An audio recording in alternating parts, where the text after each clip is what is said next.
A man who needs very little introduction. Edric is a Pulitzer Prize-winning correspondent who has covered dictators in Moscow, Cairo, Eastern Europe, and for the New York Times. And thank you, Jake, for the mic and for the hall and for sponsoring the event. And thank you all for coming. It's hard to start anywhere in American history without going back to Abraham Lincoln. Such a wise man, not only a great president, but a wise and student of history. And way back in 1838, when he was a young man, more than 20 years before he became president, Lincoln said that if American democracy, representative democracy, the American Republic were ever overthrown, it would be death by suicide. It would not be from a foreign invasion. And remember, in the early 1800s, they literally were worried about being invaded by the French and the British. But he said it's almost inevitable that at some point in American history, there will arise a leader, a demagogue followed by a mob, who will seek to exercise absolute rule and try to attain absolute power. And he said, you know, like Caesar, like Napoleon. Now, we often forget that both Caesar and Napoleon emerged from republics. Caesar overthrew the Roman Republic and changed Roman history for 400 or 500 years. Rome was, after that, an empire ruled by emperors. And Napoleon seized power in a coup about 10 years after the French Revolution, and it took him 4 or 5 more years to solidify his power. And then in 1804, he was crowned emperor in the Notre Dame Cathedral in Paris. And the story is that he actually took the crown out of the hands of the Pope and crowned himself. So that is what Abraham Lincoln was talking about in 1838. Donald Trump is what Abraham Lincoln was worried about. Donald Trump, on January 20th, 2025, assumed power of the presidency and claimed the right to rule like an American Caesar. Not like a normal American president, but like an American Caesar. Remember, just the summer before, the Supreme Court had issued a ruling in July of 2024, which said that the president, and remember, Trump was the defendant in this case, so this was not just an abstract comment about any president, that the president cannot be prosecuted for virtually anything he does as part of his official duties. A sweeping grant of immunity.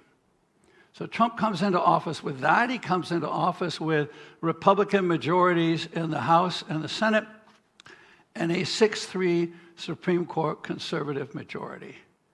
Now, if you're Donald Trump, this is a moment when you go for broke. And that's literally what Donald Trump has done for the last 8 or 9 months. He's gone for broke. He began immediately usurping the powers of Congress to legislate funds and set up agencies and run agencies and set rules for agencies and set up bipartisan boards of regulatory agency. Trump began firing the Democrats on those boards. He began, with Elon Musk's help, they began cashiering agencies like the Agency for International Development, wants to shut down the Education Department, shut down the Consumer Financial Protection Bureau, all set up by Congress, which in Article 1 is given the power to legislate and manage the government and then fund it. Beyond that, since then, we have watched Donald Trump and his people defy and demonize the federal courts, with the exception of the Supreme Court, call for the impeachment of judges that ruled against Trump. This is not totally new. This has happened occasionally in American history before, but not in the kind of sweeping way that we have seen it. There's no question that we are seeing somebody who is assuming that he can rule as a Caesar. Now, many American commentators and critics have compared Trump to European fascists, to Hitler, to Mussolini. But you know, I have to say, as a longtime foreign correspondent, as I've watched the Trump presidency unfold, and watched the National Guard be sent into Los Angeles and the District of Columbia, and then maybe now he's threatening war against the city of Chicago.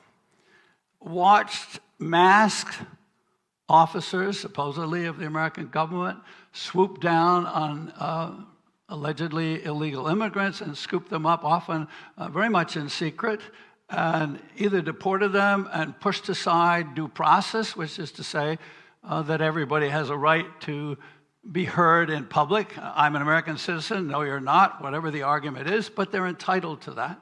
That's been brushed aside. And I suddenly thought, and then not only that, we're talking about the fixing of the 2026 elections, either through gerrymandering or blocking mail voting, voting by mail, not voting by mails, but voting by mail, and using voting machines. And I thought to myself, God, I feel like I'm back in Moscow. I feel like I am watching Vladimir Vladimirovich Putin operate from the Kremlin. And I thought, oh my God, Trump is not Hitler or Mussolini, he's Putin's clone. Trump is America's Putin. Now, you may respond to that and say, Rick, you're going overboard. You were a Moscow correspondent. You kind of got a bit of historical, political, journalistic myopia. Well, let me share with you a couple of things. If you think back, Trump has always been captivated by Putin. For years, he pursued Putin for what he thought would be the dream business deal, which would be to build a massive hotel complex just off Red Square, and Putin would have the penthouse free of charge. Didn't get the deal, but he wanted that. But not only was Putin a target of business and an opportunity for business for Trump, he was Trump's political idol. Literally his political idol. Let me read to you for a moment from Michael Cohen, Trump's longtime attorney, fixer, tough guy, in his book. And what he says is that Trump not only was drawn to the superpower of dictators, but he was literally in awe of Putin.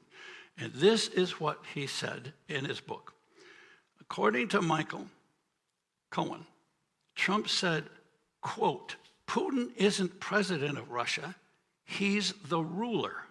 He's the dictator, the czar. He can do whatever he wants. He's going to be the leader for the duration of his life.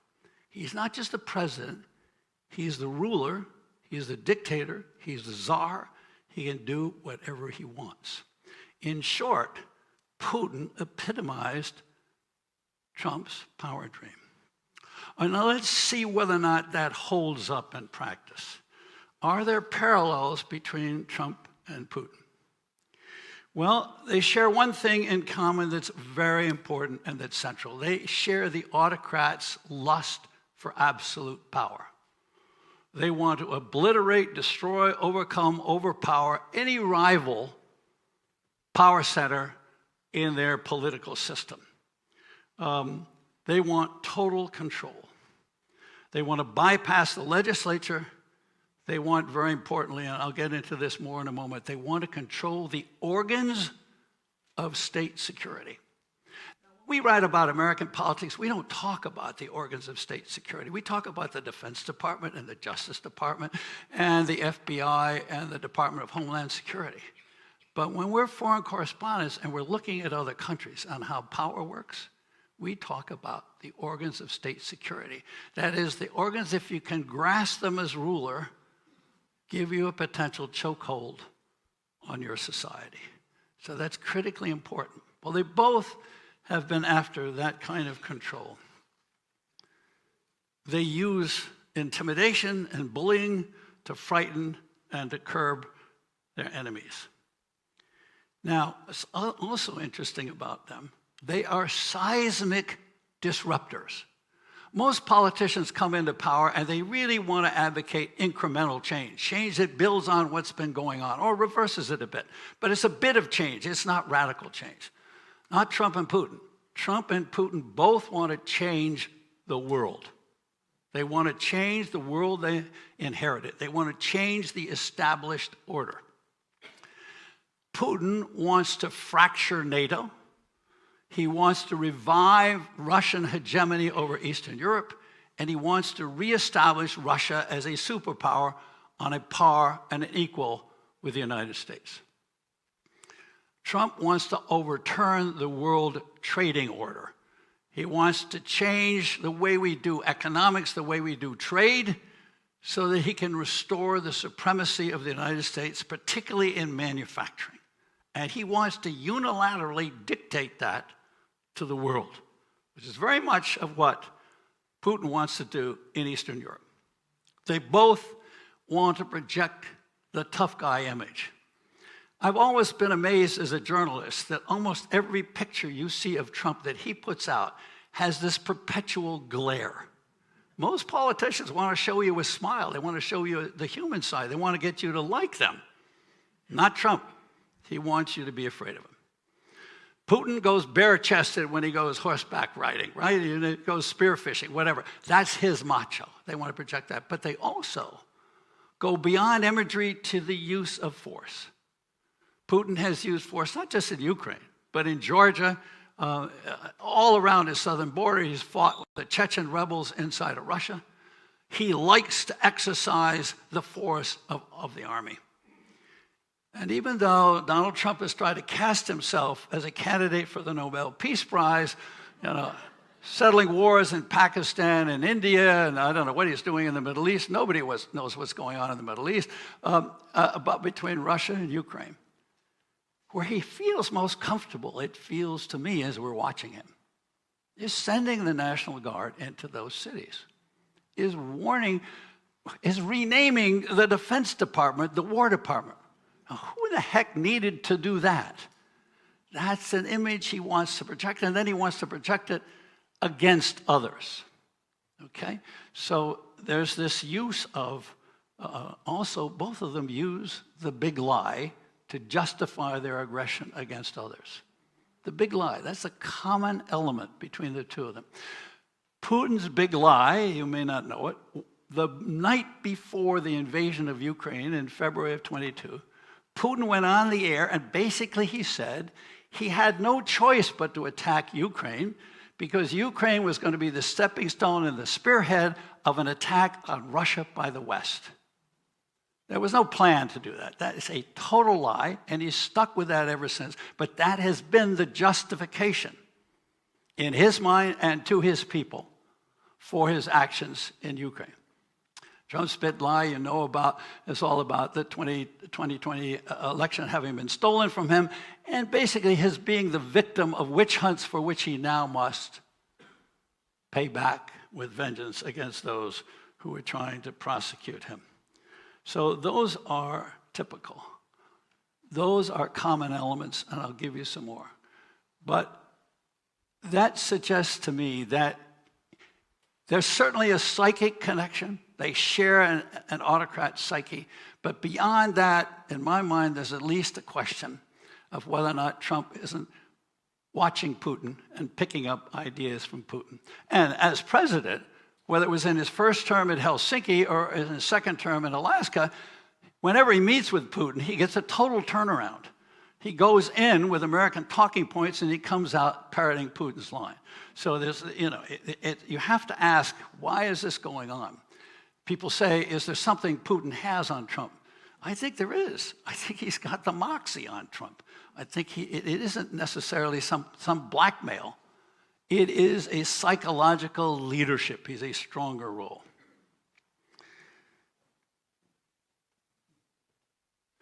So the question we have to ask, I think the two questions we have to ask are the changes that we're watching and living through fatal, terminal, and irreversible? And even before that, how do we get into this mess? How did this happen? How can a Trump get away with what Trump is doing? So that leads me into a bit of history for you. The truth of the matter is American government for quite a while has not been operating the way we learned in high school.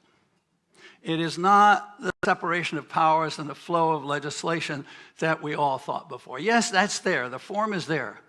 But what's happened over the last 90 years is that power has been steadily gravitating from Congress to the presidency. Okay? It begins really with Franklin Delano Roosevelt and the New Deal in the 1930s. And then it gets accentuated in the Cold War. Here we are, toe-to-toe, face-to-face with the Soviet Union, and we have to have a president who has the power and the ability to move fast.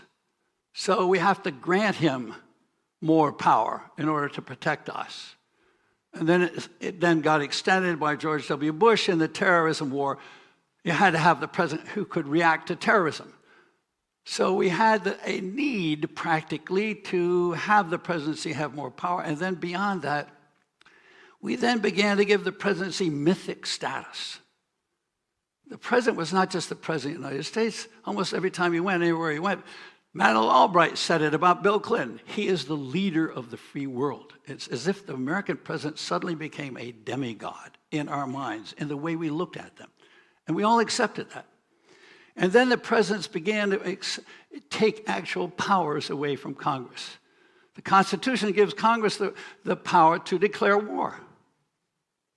John F. Kennedy, Lyndon Johnson, Richard Nixon, and George W. Bush led America into wars without the full approval of Congress or by dragging Congress along.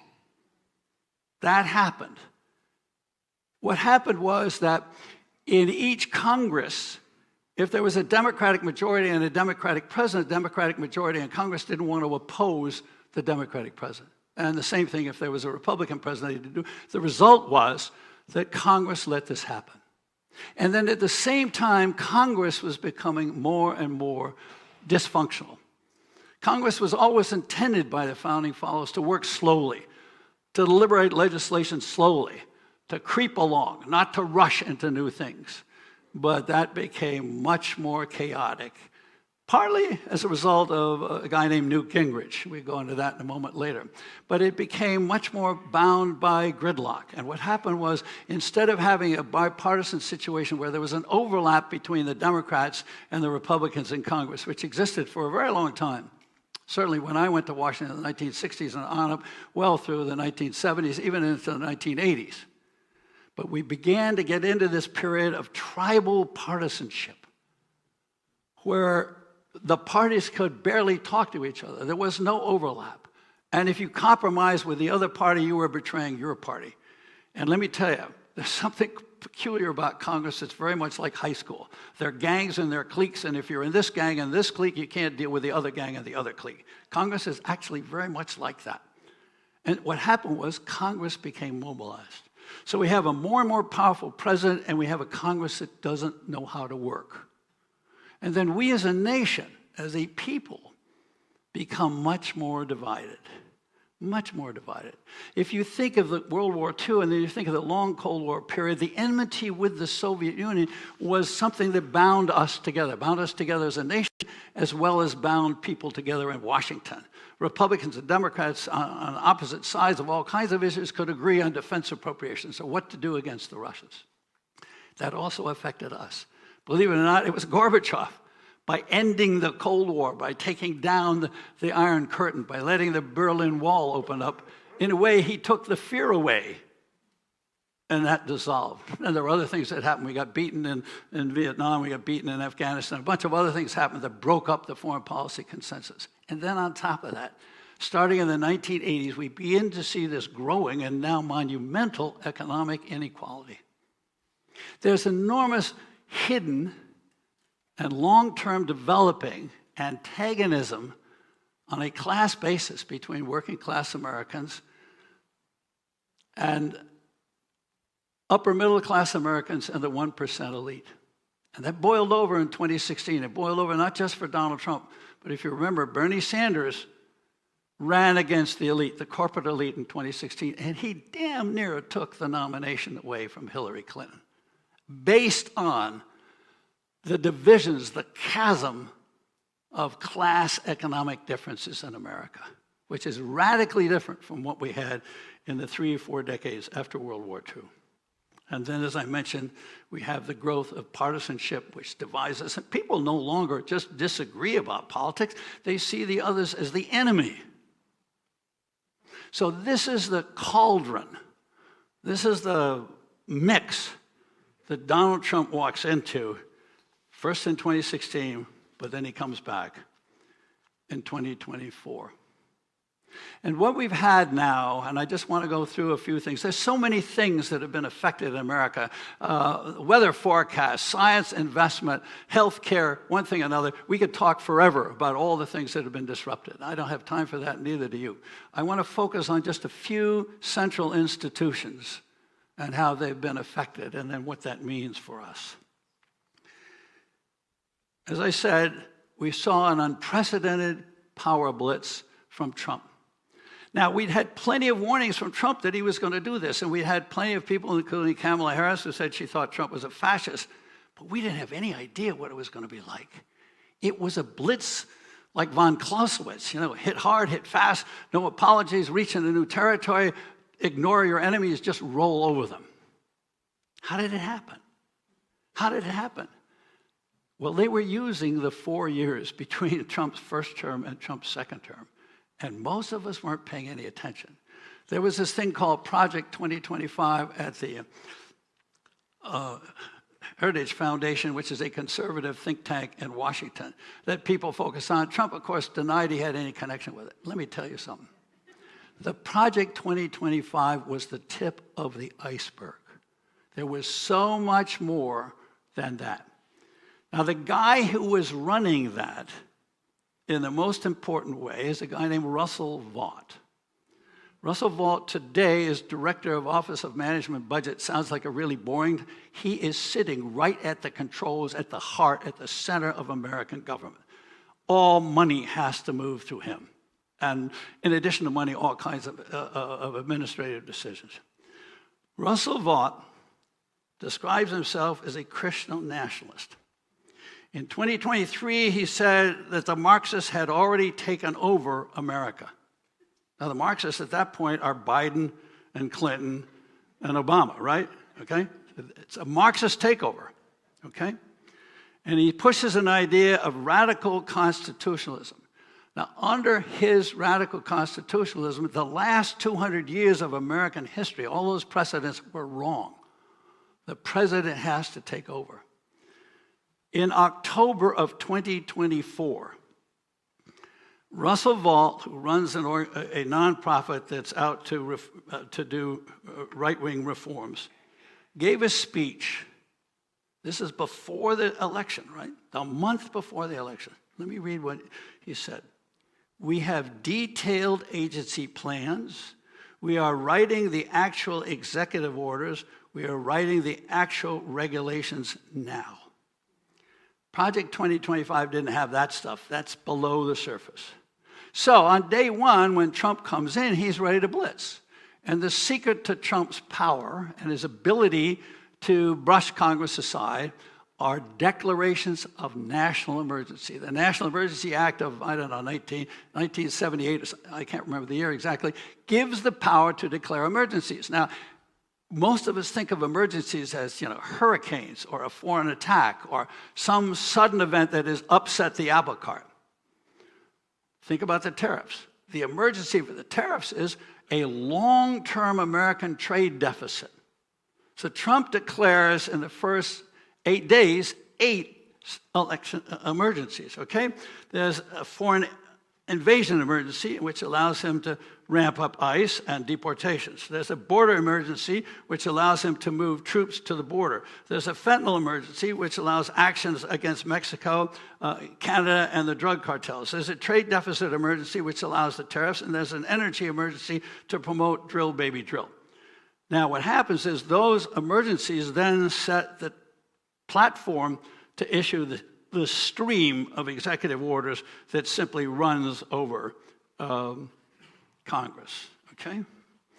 And then the Congress is so disorganized that it can hardly respond. But in addition to that, there is a Republican loyalty to the president, which many people, probably many people in this room, can't understand. it is not just tribal partisan loyalty. It is fear, and I'll get to that in a moment, but it is also one of the most practical things of politics in America. Politicians pay attention to winners. If somebody's a winner, they want to get on the train with that winner. Now, what you need to know, and probably have forgotten, is that in the 2024 elections, 217 of the 220 Republicans who were elected to the House of Representatives were in districts that were won by Donald Trump. 217 out of 220. So 217 of those people pretty much regard their victory as due to Trump as much as to their own efforts. Okay, that's pretty important. And then in the Senate, the Republicans picked up seats in Ohio, Pennsylvania, Montana, and West Virginia, all states that Trump won handily. So those new senators regard their election as partly attributable, if not mainly attributable, to Donald Trump. So some of this is cynicism, but some of this is the same kind of motive that causes businessmen to do the things they do to make a profit. In other words, you want to stay in office, you stay in good with the guy who helps you get elected, right? Okay, but there also is fear. Trump's first months, 100 days in office are textbook Machiavelli. Remember Machiavelli, who wrote The Prince back in the 16th century. And Machiavelli said at one point that a good leader should want to be loved as well as feared, but if there's only one of those things, it's better to be feared than loved, because fear is something that you can count on people's behavior, and love is not something you can count on with people's behavior. And we have Mitt Romney back in Trump's first term saying there was a climate of fear on Capitol Hill, and that other Republican senators came to him and said that they were afraid for their own safety and their family's safety as they approached the votes on important legislation. And then we have Lisa Murkowski, a really brave, daring, moderate, mainstream Republican from Alaska, saying to a home audience in Alaska, this is an American politician. This is why I say it got me thinking I was in Moscow again. We are all afraid because retaliation is real.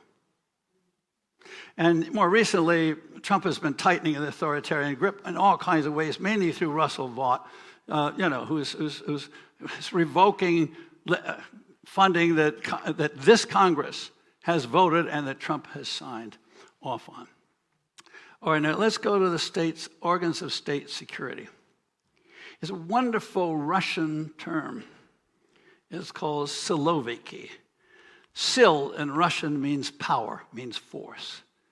They talk about the power ministries, the ministries that can give the leader muscle and terrify the people into submission. And we're talking about defense, intelligence, police, okay?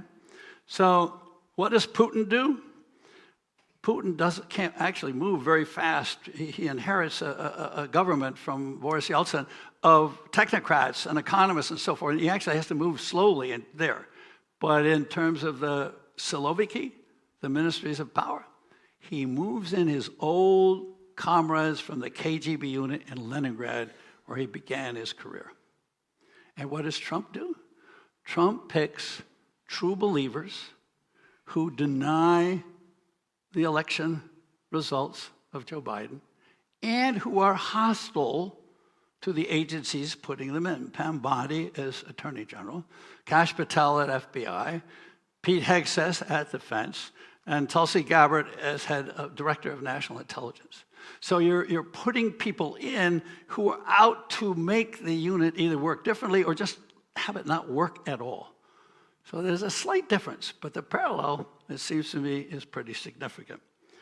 Then he spreads fear with his unchecked police force. And I have to say that if there is one thing that makes me feel as though I'm back in Moscow, it is the idea of masked police agents conducting secret, unannounced raids on Home Depot, on restaurants, on factories.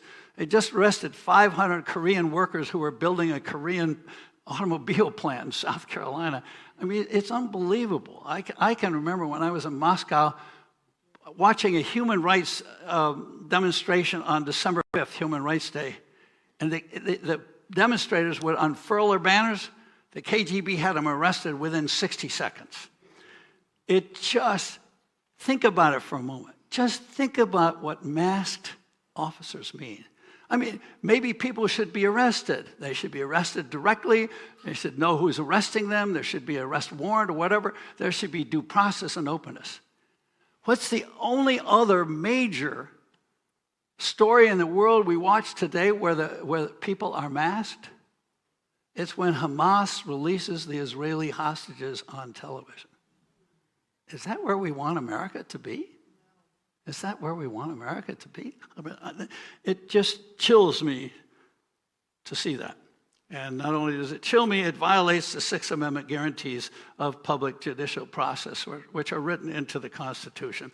And there have been a number of court rulings, and particularly in the case of this one Salvadoran Abrego Garcia, who was shipped to El Salvador, has been brought back. Now they're threatening him to ship him out again. At least there's an argument going on about due process, and he's become the ping pong ball in the middle of that. But at least the courts are fighting that, and that's terribly important.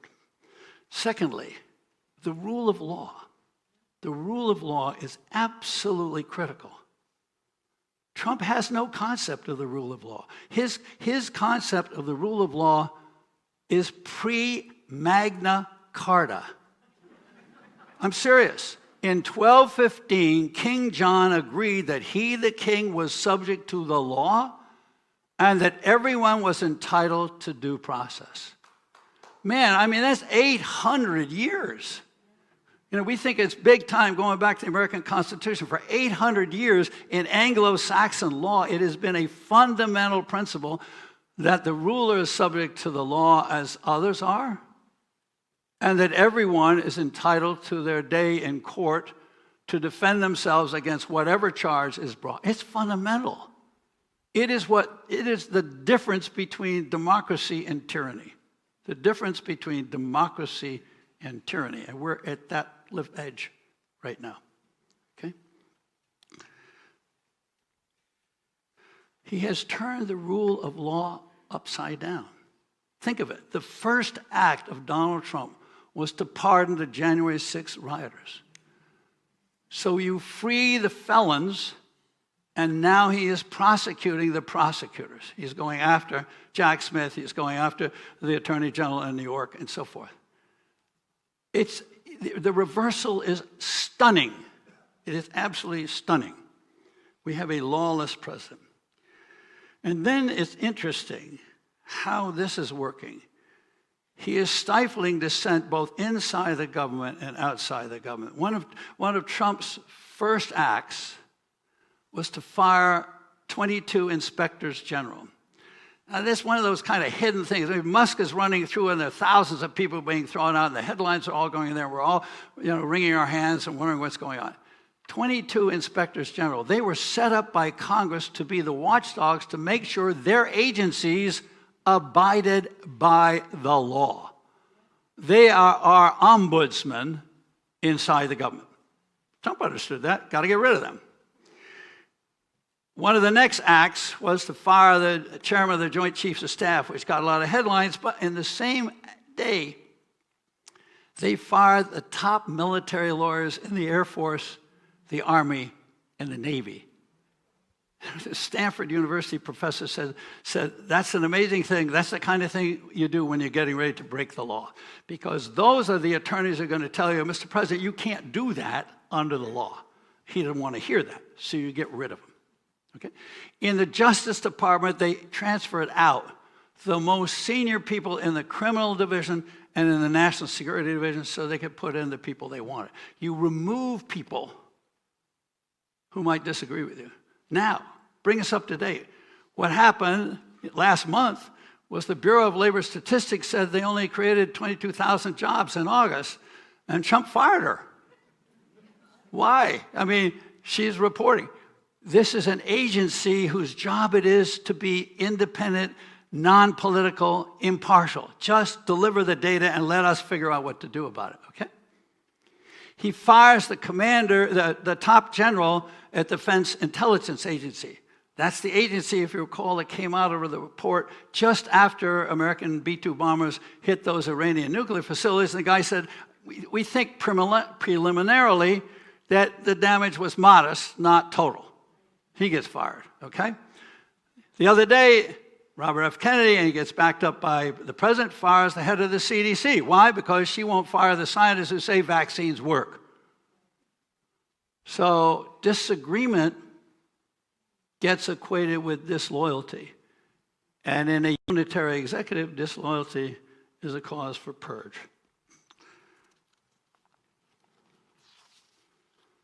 So where are we? At the moment, we are at Trump at peak power. Congress passed the mega bill, the huge, enormous bill that's going to add $3 trillion to the national, $3.3 trillion to the national debt.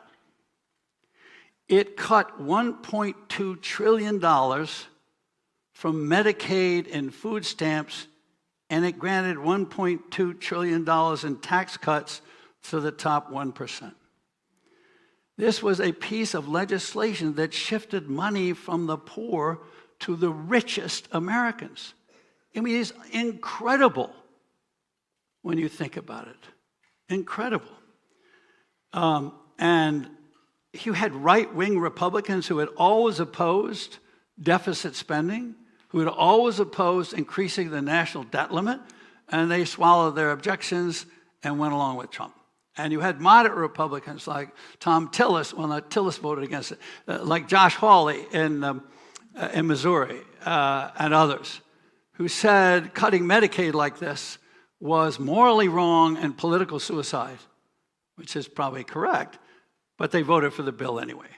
There were only, think about this, this is incredible. There were only 5 negative votes in both houses of Congress to that bill. That is a degree of unanimity of a party that we simply haven't seen in the last 60, 70 years. It's just unbelievable that Congress is that much in the grip of one man. And then we have the National Guard being moved in, and we have the bombing of Iran. So Trump looks unstoppable. Well, I'm finally getting to the point you wanted me to get to in this speech. Don't believe it all. There is a riptide. There is a riptide. You know what a riptide is, where things are moving on the surface water is moving in one direction and the underwater is moving in the other direction. And so there's turmoil at the top. Now, how strong is a riptide? I don't know. We'll have to examine it. But we do need to understand at the moment, and this is a sad statement about the Democratic Party, that Trump's greatest nemesis is not the Democratic Party, it's Donald Trump himself. Trump is an extremist. And extremism is a very high-risk strategy. It has to keep working. It has to feed on itself, or it begins to develop a counteraction, the riptide. And that, I think, is part of what's going on. You know, the mega bill, the monster economic bill, in that bill, Donald Trump was betraying his political base. He was betraying blue-collar America. Now, the question is, are there going to be opponents who can make that case effectively enough to make a difference in the next election? But there's no question he walked away. I just gave you those two numbers, 1.2 trillion, 1.2 trillion. Take it away from the poor and give it to the rich, okay? If you're the opposition party and you can't make a case with that kind of number, you're not very good at your game. But that's there. And there are things that Donald Trump can't control. Donald Trump can't control the economy. Donald Trump can't control foreign powers. And Donald Trump may not be able to control National Guard troops if he sends them into too many cities. I don't know how many of you remember history in the Vietnam War and remember Kent State, when there were protests and a clash, and the National Guard shot and killed students at Kent State University.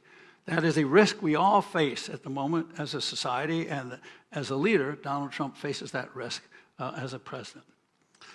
The resistance that we've seen so far has come basically only from federal district courts and now a couple of appeals courts. In those first 100 days, there were a huge number of lawsuits, more than 200 lawsuits and more than 150 temporary restraining orders blocking Trump, blocking Musk, but temporarily slowing them down. They got around them. They played cat and mouse with the courts. They damned them. They demonized them. And then in that famous case with Abrego Garcia, the judge in Washington, D.C., ordered the government not to let the planes take off for El Salvador, orally, and then he put it in writing. And a whistleblower has come forward and said that Emil Bove, who was then the acting deputy attorney general and actually the most powerful person in the Justice Department because Bondi had not yet been approved by the Senate, told the Department of Homeland Security that letting the planes take off was consistent both with the law and the court decision, which is a flat-out defiance of the court. So that's the way that has gone, and we're now moving towards the Supreme Court. We're now at a moment of truth where we find out whether or not we have justices or we have politicians in black robes. There are two cases that have been decided by appeals courts, so the next step is to go to the Supreme Court. One is the one that's going to go right away, and the Supreme Court has just set an argument date in November for the decision by the federal court, appeals court, that Trump's tariffs are illegal, that there is no authority in the International Emergency Economic Act that gives him the power to issue tariffs. By the way, the word tariff doesn't even appear in that law at all. So that's going to be decided. And the other thing that's utterly amazing is the Fifth Circuit Court of Appeals in the South, which is probably the most conservative pro-Trump circuit in the nation, has said that Trump's effort to use the Alien Enemies Act, which is an old 1798 act during the fears of war with France, to try to deport people with that authority, that is illegal, and that's going to have to go to the Supreme Court. So we're approaching the moment of truth on that. But Trump's Achilles heel really is the tariffs, because the tariffs have now caused all kinds of turbulence in the labor market. We clearly have a slowing economy. Addition of jobs, there was just another story in the papers today that the job numbers were even worse than we saw last week. There is the constant fear of inflation, and the Fed has the problem of maybe should we cut the rates in order to get the job situation going and get people hiring again, or should we leave them where they are or raise them because we're worried about inflation? Weak economies are political death to incumbent presidents. You all know, I think, probably that midterm elections are bad for incumbent presidents' parties. I covered the 1982 election under Ronald Reagan, and the Republicans lost 26 seats in that election. Obama, at his 2010 election, lost 60 seats. Trump, in his midterm election in his first term, lost 40 seats in the House. So those numbers are big. Historically, since 1938, it's typical for the in party, the White House party, to lose 27, 28 seats in the House and 3 or 4 in the Senate. Now, is that going to happen? We've got all these games going on, gerrymandering in Texas to try to add more seats for Republicans, also going on in Missouri, may go on in Indiana, and we've got Gavin Newsom in California playing the counter game. It's pretty hard to tell at the moment where it's going to come out. But I think the numbers we're talking about there, if the economy is sour, are modest compared to what the swing is likely to be. And the polls show steady, overwhelming disapproval in the 50, 54, 55% level of Trump's tariffs, of Trump's mega bill, of Trump's economic policy in general. And his own rating is the lowest of an incumbent president at this point in his presidency in the last 40 or 50 years, except for Trump's first term. Okay? So the negative view is out there. The question is, will it turn up at the polls? Will it last? Will the Democrats be clever enough to capitalize on the backlash. We haven't had very many indicators. The one stunning indicator we had was if you remember that election for a Supreme Court judge in Wisconsin. And Elon Musk, at the middle of his Doge phase, went up there to campaign for the conservative. They don't run as Democrats and Republicans. They run as non-affiliated candidates for the court, but one is leaning conservative, one is leaning liberal. Musk went up there. The liberal candidate won by 10%. Musk was clearly a handicap. What is striking about that election is not the margin of victory, because a Democrat, a liberal justice in 2023 in Wisconsin also won by 10%. What is striking is the Democratic voter turnout was up 40% over what it had been in 23. What that says is people are angry enough to go out and do something. Now, that's last April. Is that true now? Is that going to be true in November of 2024? Who can say? There was a little special election in Iowa last week, and a Democratic candidate won by 10% in a district that had gone for Trump 10%, very conservative, very red district. So again, and the issues were economics. So there are a few straws in the wind that economics really matter, and that the extremism of Trump's presidency is negative. The truth of the matter is that the destiny of our republic is at stake in the 2026 election. If the Republicans retain control of both houses of Congress, Donald Trump will be able to continue to do whatever it is he wants to do. And Russell Vought and that brain trust he has have got plenty of ideas for going after all kinds of loopholes in American laws and in the Constitution and the ambiguities. I'm not an advocate for Democrats. Frankly, I'm an independent. But we need a situation in which there is an antipode. There is a counterforce. There is a legitimate hold on power in at least part of our system to pose a serious check on Trump.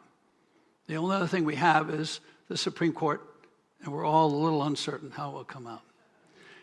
You and I have been watching our politics for the last 30 years. We've been distressed and dismayed at the gridlock. We've been outraged by the chaos. We've been frustrated by the dysfunctional Congress that we have. It's time now to take our anger and our angst and turn it into action. The 2026 election is up to us. This is a test of American democracy, not there in Washington, but right out here on Orcas Island and all across the state and all across all the states where you have friends and children and people you know that you can talk to. Let's get to work. Thank you.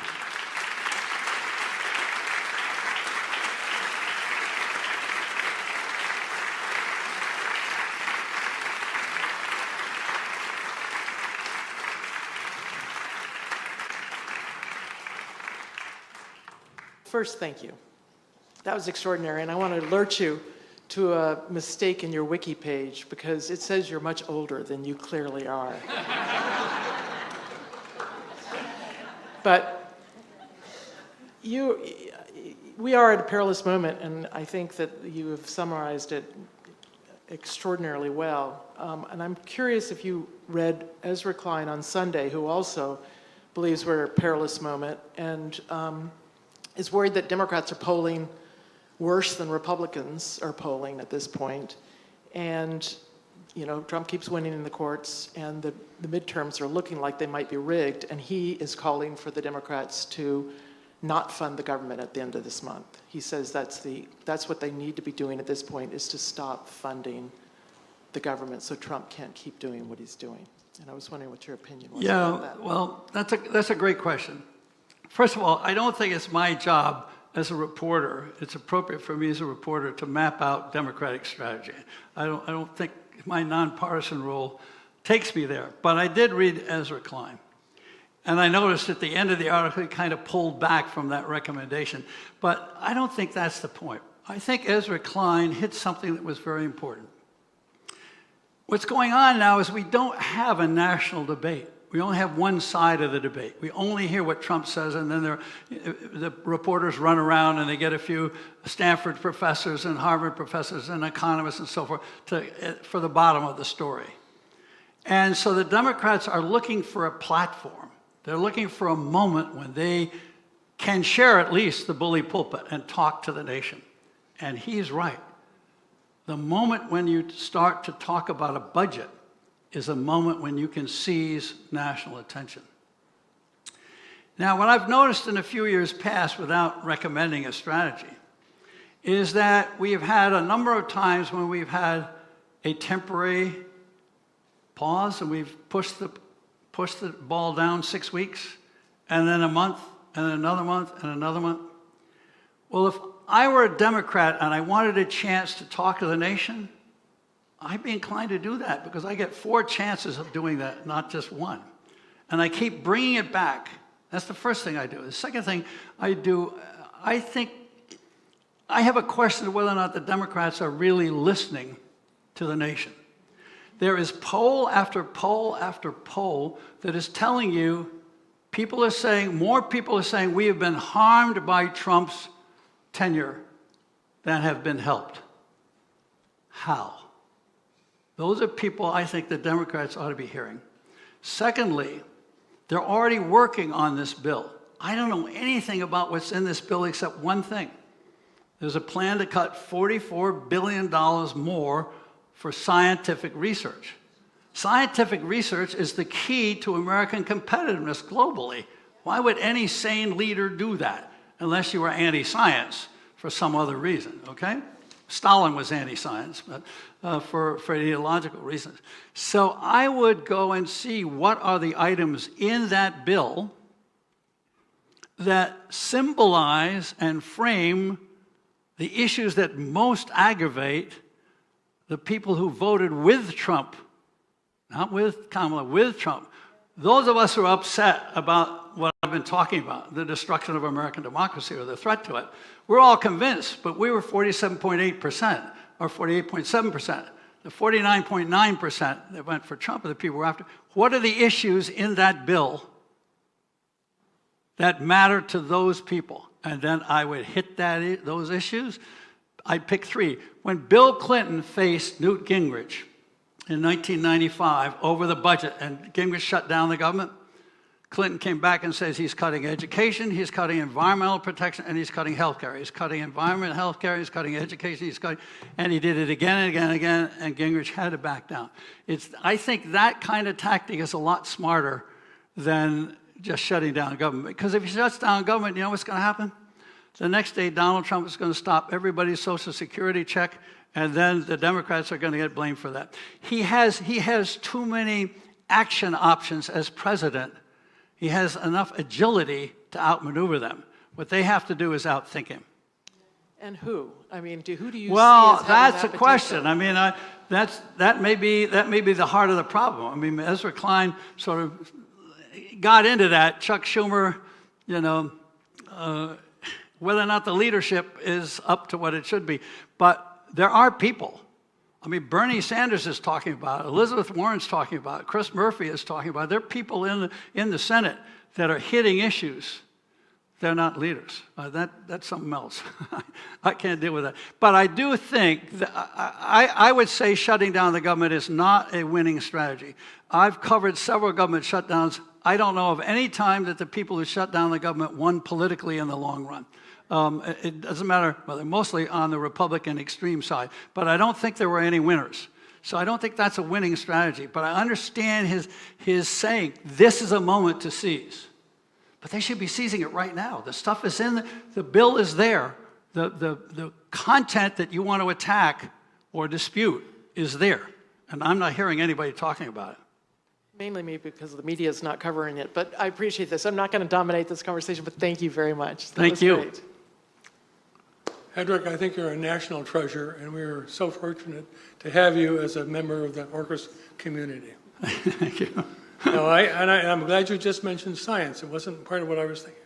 But it's a battle I have been fighting because it's really a nonpartisan issue, or a bipartisan issue. And we've been winning recently in a number of votes. I've been writing about it in the Seattle Times and in the Washington Post. And with some allies around the country, we've been winning. But I have a question for you.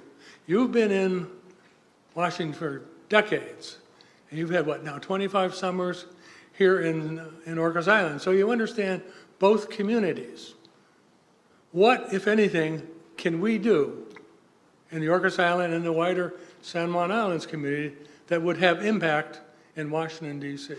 Well, first of all, you have to start at home.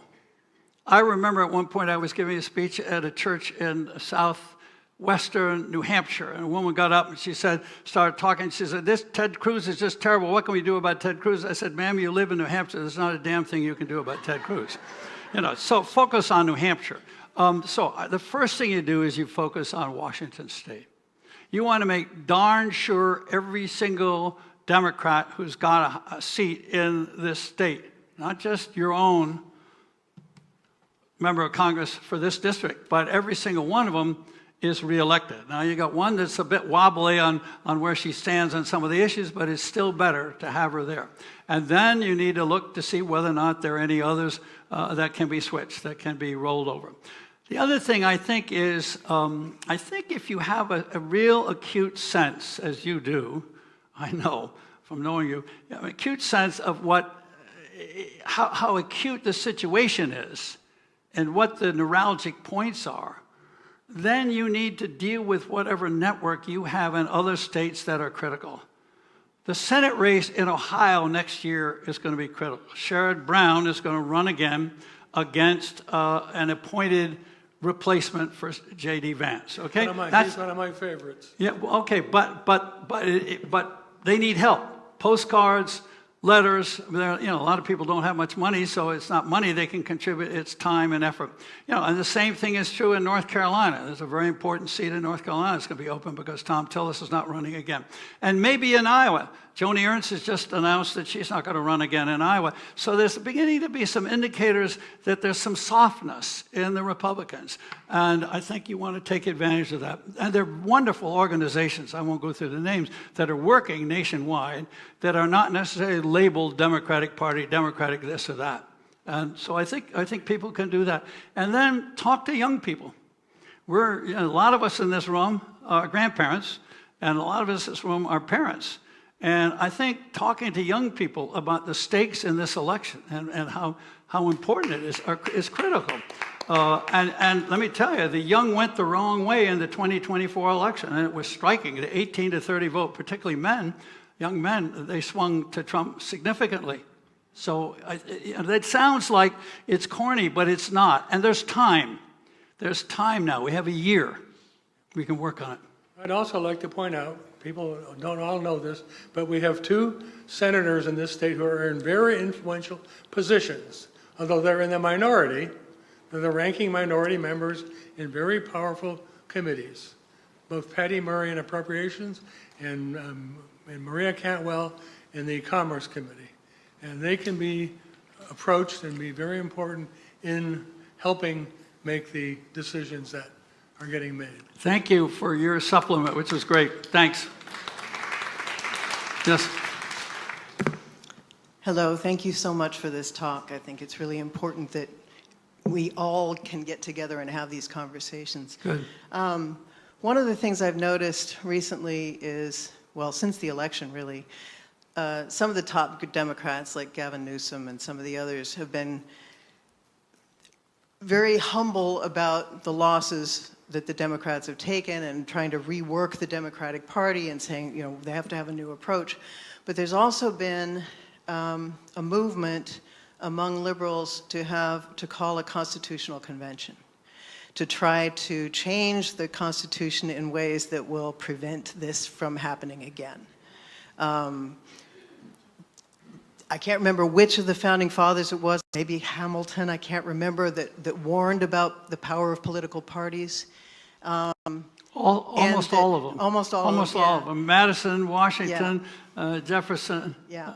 Adams. So my question is, I worry about I think there are some changes that need to be made, but I worry if there were a constitutional convention, the right would take it over and make the changes that they want to You're make. absolutely right. So, Wait a second. yeah. Let's don't skip over that. yeah, The right and the Republican Party is much better organized Yeah. to take over a constitutional convention. The constitutional convention has no limits. It can be called for one issue or another issue, but there are no limits on it. It's an extremely dangerous. Approach. And I would caution anybody not to push it. And we do have, I'm writing a book and I have a whole chapter on reforms. I'm getting rid of that chapter because we got to get to the point where we can get to the reforms. So, I mean, I think that the immediate needs are addressing the crisis we're facing.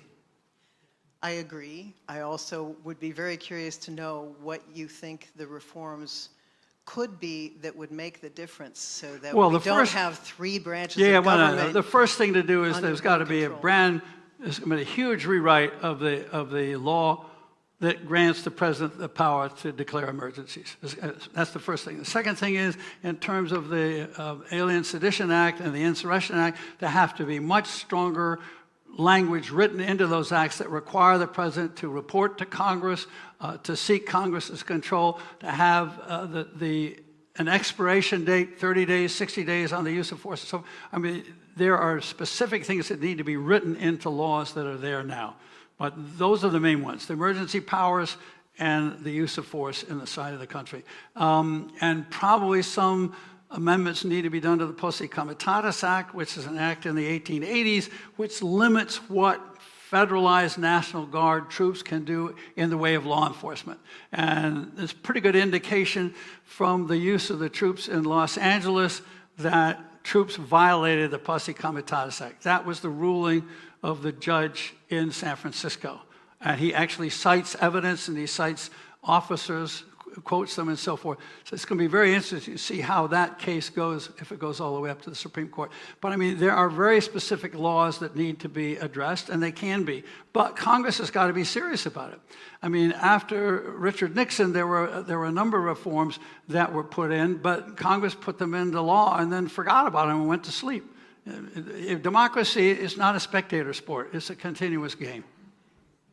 It doesn't still answer the question of political parties, because even if Congress takes back the power that's allotted to them in the Constitution and the presidential power gets limited, the political parties are still... Oh, God, I love you. You're right? wonderful. I couldn't have planted a better person in the audience. I am a strong believer in nationwide gerrymander reform, and I'm a strong believer in nonpartisan primaries. That, if you start to have nonpartisan primaries, as you have in the state of Washington, if you had them in 8 major states, Congress would start to work again, I believe.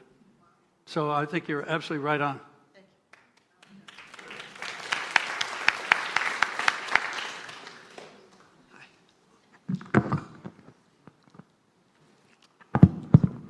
Hi, thank you. Thank you so much for coming to this community. This dialogue that you lead us in, but this dialogue that we have as a community is really important, I think, to democracy and the future of democracy. So a little bit of preamble to the question I'm getting to. When I listen to the tone, the vocabulary, and the lens of these discussions, I hear a few things. I hear a tone, your call to action used terms like take your fear, channel your angst. Just a moment ago, we described this as, it's not a spectator sport, it's a sport, which implies undertones of competition.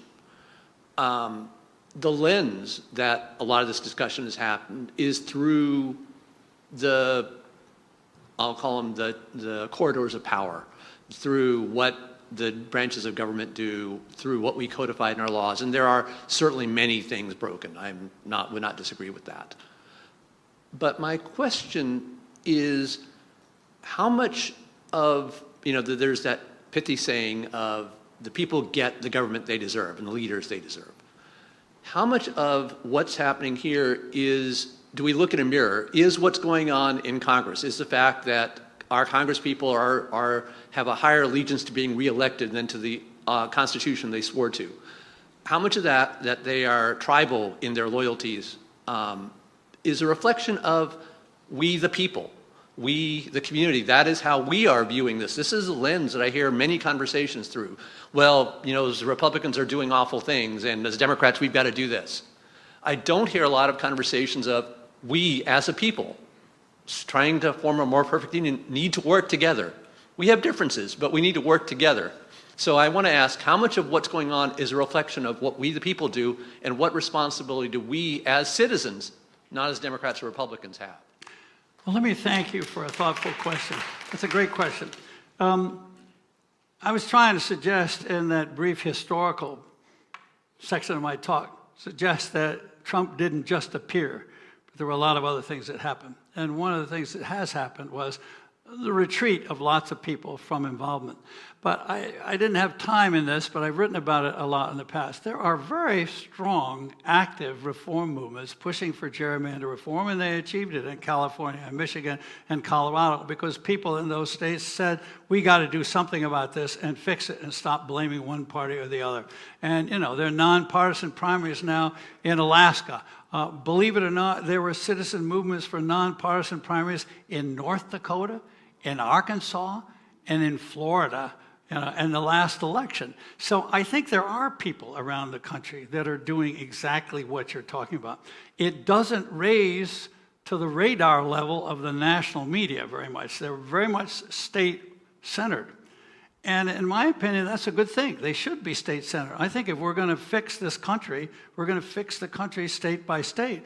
The famous reform movements that we've had in the past in our history have basically bubbled up from the states. I mean, the progressive movement in the early 20th century was really, you know, it came out of Wisconsin, came out of Minnesota, but it came out of lots of other places as well. So I would agree with you. We do need to look at ourselves. And I did end up by saying, it's up to us. It's our shot here. We're the ones who have to do it. But we have to do it with a mindful strategy. You can't just say, well, we're going to vote for one side or another. I don't believe we're going to fix this country without bipartisan coalitions. I don't think there's a chance in hell. I mean, if you look at Gallup's personal identification of parties, the Democrats at 29%, the Republicans are 31%, and independents are 40%. I mean, when are the independents going to get to, they can vote in this state in the primary, but in most states in the country, they can't vote in the primary. And in most House races, 90% of House races are decided in the primary, not in the general election. So we have to understand the disconnect between the way our politics are operating and our desire to get engaged, and then figure out how we engage to get the politics to work so we have the power instead of the politicians. Thank you. I'm not sure you felt as though I answered you, but I really believe that it's not about debating. There's a really good organization in Washington State called Democracy First. If you want to talk to people who are engaged in trying to fix democracy in this state, gerrymandering in the state legislature, go talk to Democracy First. I mean, there are people at work in this state doing that, and they're very good. That's fair. Then if I have a brief follow-up just to complete that, I was maybe thinking their thoughts on the debate. I understand that I have a very that the sentiment I express is a very idealistic one. And the balance at the moment between the idealism that I think we should strive for and the pragmatism of the crisis that we face, and how do you balance those two in your own mind? I look as an idealist at the kind of government and the kind of society that I want to have and that I thought we had, even with lots of imperfections. And I see where I see the shortfall, and I say that's where I got to get to work. Thank you. Wow. Beautiful. I'm glad he went first because I changed my question. Mike and I just want to tell you, I changed my answer already. Mike and I were really fortunate to see Lech Walesa Monday night in Seattle. It's the first stop in his tour all over the U.S. Lech Walesa being the prior president of Poland who helped start Solidarity and, you know, the big movement back in the Clinton administration. He actually did a little bit what you did in your talk with us tonight, which was present an overview of the world order, then give a little historical background on how he rose. And one of the things that he said was that the world order is in between eras. But it got confused when Putin came back to lead. So having him say that made me think about our era as a democracy, and if you feel that we're in between democratic eras as well. I thought it was just a fascinating statement, and I wanted to kind of lay it on your lap to see what you felt. You know, well, for a long time, as a student in college, and then as an adult, and then as a journalist, I thought of the alternating poles of American history between periods of conservatism and periods of and consolidation and periods of progressivism and change. And you can go back, you know, different historians have done that over periods of time.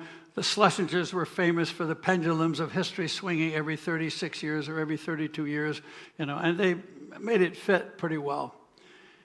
I have to say, I bought that for a long time. But do you know what a hockey stick looks like? That's where we are now. We've just had a hockey stick, okay? And it's off the charts.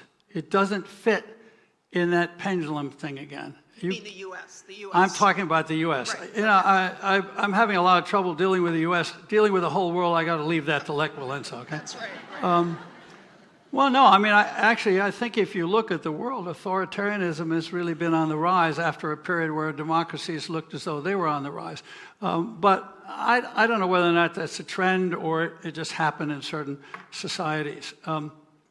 But I would say I don't see us in that kind of situation now. I see us it's a very perilous moment. And we can save it. There are countercurrents. I believe that, well, in the first place, in the last election in 2024, 5% of registered Republicans voted for Kamala Harris. They did not vote for Trump, okay? So the notion that there's a monolithic Republican Party or even a monolithic Democratic Party, actually the Democrats were more loyal in terms of percentages, not in terms of absolute numbers. So I believe that if the voters were to register a verdict, it simply says, not I'm for Democrats, but I'm not for this kind of extremism. We need to slow down. We need to be able to talk to each other again. If somebody wants to change the budget, you need to propose a budget to Congress. Congress needs to vote on it, and the president needs to respect it. We need to get back into a game with some rules that we can recognize and live by. If that verdict gets registered, I believe you're going to see Liz Cheney's reappear in the Republican Party. But at the moment, they're scared stiff, and they see no point. Sticking your neck out now is just a way to get it chopped off for no good whatsoever.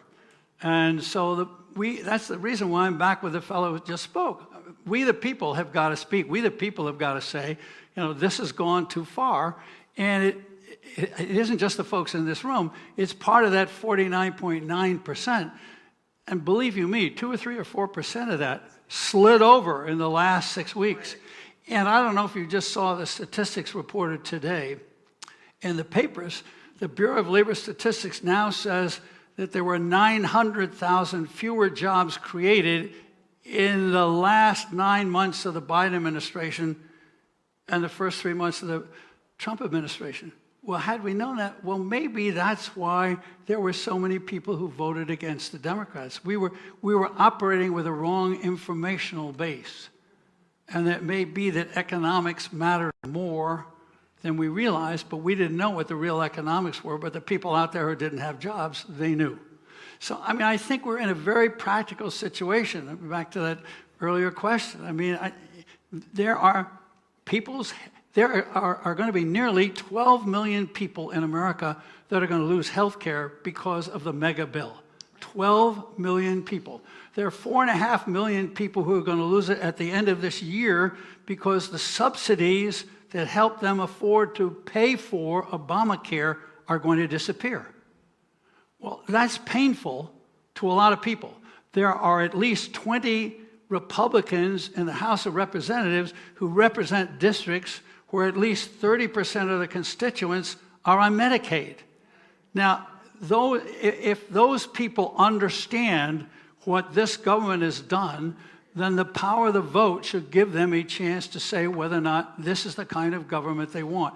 And I think that's where we are. I don't think there's I don't see any pendulum at the moment. That's good I'd news. like to see one. That's good news. Thank you. I think we got to bring this to a close. You guys are the last two, okay? Thank you for the overview and the slimmer of hope at the end. I can understand why Congress is being dominated by Trump, their fear of being primaried. But why is the Supreme Court giving him almost everything he wants? They're overruling the lower courts in his favor continuously. These are people who are in power for life. Where's their courage? Have they bought into Project 2025? Well, I got to tell you, part of the difficulty, I want to tell you something. I've asked myself that question about 1,000 times, okay? So I'm right with you. I'm going to try and give you a little bit of an answer, but I'm not a specialist on the court. It's very important that two justices, including the Chief Justice, are former attorneys in the White House environment. And so they see the problems of government from the president's viewpoint. They see the problem of enforcing the laws. They see the problems of enacting legislation, but particularly enforcing the laws. And so they're ideological.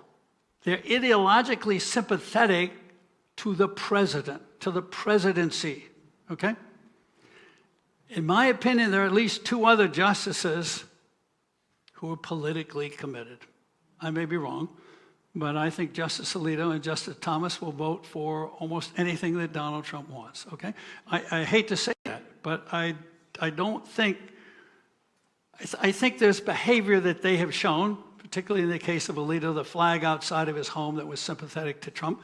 I mean, I find it unbelievable that the court itself didn't have to discipline a justice for showing, and blame it on his wife and say, you know, I don't run the family. I mean, that's not about running the family. It's about how he is represented to the American public.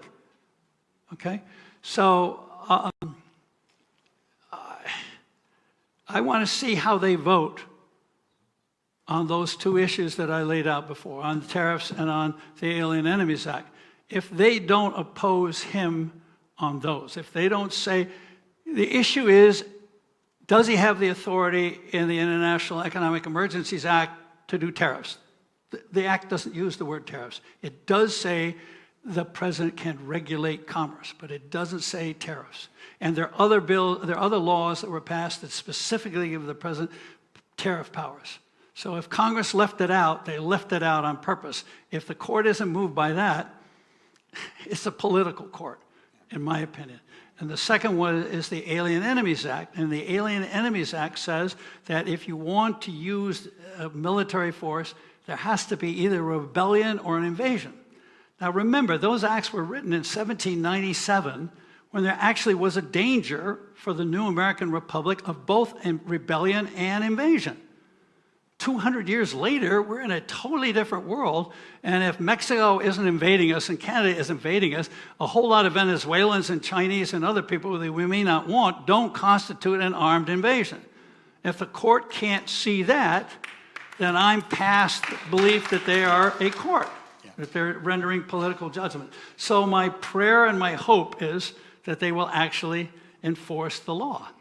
I think they're afraid of Trump.